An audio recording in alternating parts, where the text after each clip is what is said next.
আসসালামু আলাইকুম প্রিয় দর্শক, মাই লাভ মিনি কিচেন জার্মানি থেকে আপনাদের জন্য নিয়ে আসলাম আজকে একটা তরকারির রেসিপি। তো আজকে আমি যেই তরকারিটা রান্না করব সেই তরকারিটার নাম হচ্ছে শালগম দিয়ে রুই মাছ রান্না করে দেখাবো আপনাদেরকে। তো প্রথমে আমরা রুই মাছগুলোকে একটু লবণ আর হলুদ মেখে নিচ্ছি, এগুলোকে ভেজে নিতে হবে। তো এই যে দেখুন, আমরা প্রথমে এই যে চুলায় ফ্রাই প্যানে তেল গরম করে নিয়েছি। এখন এই যে একটা চুলায় ভাত বসিয়ে দিয়েছি আর একটা চুলায় মাছগুলোকে ভেজে নিব। তো এক এক করে আমরা এখন মাছগুলোকে ফ্রাই প্যানের মধ্যে দিয়ে দিচ্ছি। তো মাছগুলো আর কি এই যে একবারই ভাজার চেষ্টা করছি আর কি, একটু জায়গা কম হয়ে গিয়েছে, তো আমি একবারই ভেজে নিব মাছগুলোকে। তো এখন এই যে মাছগুলোকে একটু উল্টিয়ে দিতে হবে। মাছগুলো একটা পাশ আমাদের একটু হয়ে গেছে, এই পর্যায়ে আমরা অন্য পাশটাকে ঘুরিয়ে দিলাম। এইভাবে করে সবগুলোকেই আমরা ঘুরিয়ে নিলাম।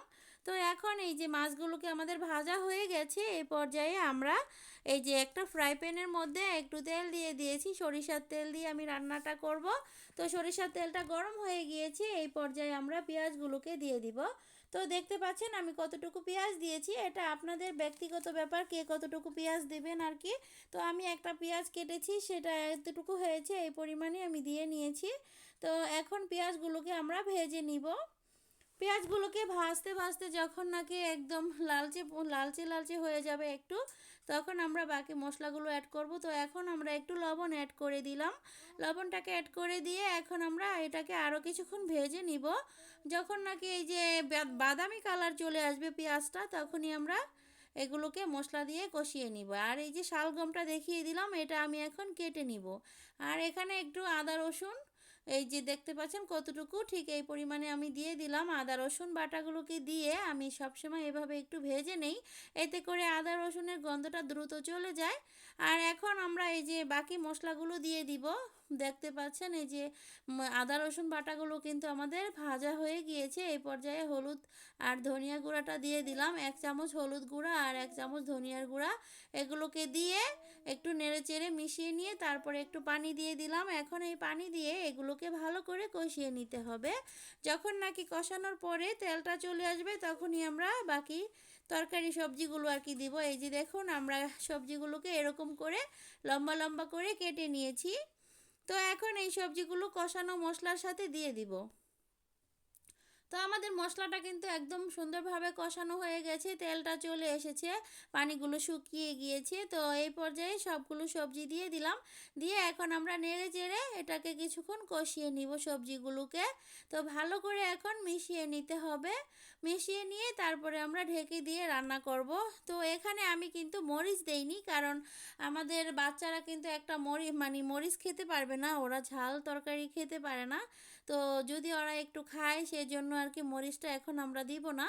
তো এই যে বাচ্চাদের জন্য একটু আলু দিয়ে দিচ্ছি, 2টা আলু দিয়ে দিলাম, ওরা আবার শালগম খাবে না, সেজন্য আলুটাকে দিয়ে এখন আমরা আরও কিছুক্ষণ কষিয়ে নিব। টোটালে আমরা 3-4 মিনিটের মতো কষিয়ে নিয়েছিলাম। তো এই যে দেখুন, এরকম করে নেড়ে চেড়ে মিশিয়ে দিয়ে এখন আমরা ঢেকে নিয়ে তারপরে কষিয়ে নিব আর কি সবজিগুলোকে। তো আমাদের এই যে দেখুন কষানোটা হয়ে গিয়েছে এই পর্যায়ে। তো এখন আমরা এইগুলোর মধ্যে পানি দিয়ে দিব আর কি, সবজিটার মধ্যে। তো এই যে দেখতে পাচ্ছেন এইটুকু পরিমাণ পানি দিয়ে দিলাম, মানে খুব বেশি দিব না, কারণ এই যে শালগমটা এগুলো কিন্তু খুব তাড়াতাড়ি সিদ্ধ হয়ে যায় আমাদের এখানে। তো এই জন্য বেশি পানি লাগবে না, অল্পতেই হয়ে যাবে। এখন আমি ঢেকে দিয়ে একটা বলক তুলে নিব জাস্ট। এই শালগমগুলোকে বলক যখন চলে আসবে, তারপরে আমরা বাকি প্রসেসটা দেখাচ্ছি। তো এখন এই যে ঢেকে দিয়ে কিছুক্ষণ রান্না করে নিব শালগমটাকে। তো রান্না করার পরে এখন আমরা এই যে মাছ দিয়ে দিব। তো এই যে দেখুন মাছগুলোকে দিয়ে দিচ্ছি, আর এই পর্যায়ে কিন্তু তরকারিটা লবণ হয়েছে কিনা চেক করে নিয়েছি।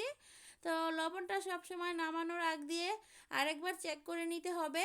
আর এখনও আমি একটু চেক করে নিয়েছি, তারপরে মাছগুলোকে বিছিয়ে দিলাম, দিয়ে 5 মিনিটের মতো রান্না করে নিয়েছি।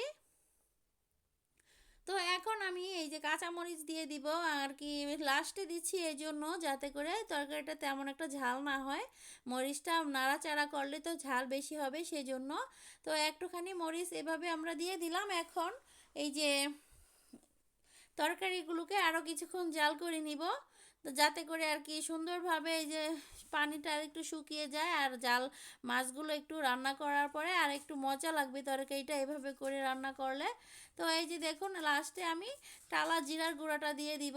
তো টালা জিরার গুঁড়াটা আমি লাস্টেই দিই, তাহলে আর কি সুন্দর স্মেল ছড়ায়, আর এটা খেতে অনেক ভালো লাগে।